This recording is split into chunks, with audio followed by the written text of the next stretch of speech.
mga senyales daw na magkakaroon pa ng mas malaking pagsabog ang Bulkang Kanlaon sa Negros Island. Live mula po sa Bacolod City, nasa frontline na balitang yan, si Gio Robles. Gio, kamusta ang lagay ng Kanlaon ngayon?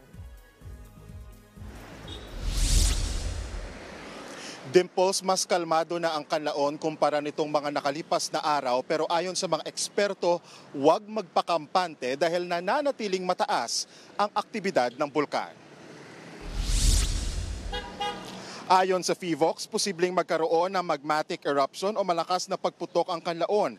Kung kailan, yan ang hindi pa masabi ng state volcanologists.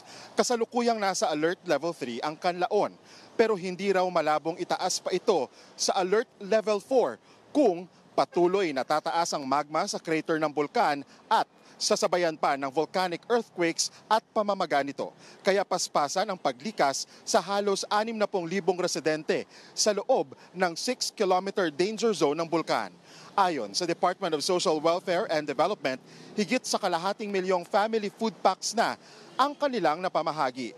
Pinakakailangan ng mga bakwit ang mga masustansyang pagkain, malinis na inuming tubig, gamot at hygiene kits. Bukod sa paglikas sa mga residente, patuloy rin ang paglilinis sa mga kalsada at bahay na natabunan ng abo. Kaliwat kanan ng flushing operations ng mga LGU, pinag-iingat ang mga residente lalo na may epekto sa kalusugan ang abo, kaya mas mabuting magsuot ng face mask sa mga lugar na pinaka-apektado ng ashfall. Balik sa iyo, Dimples.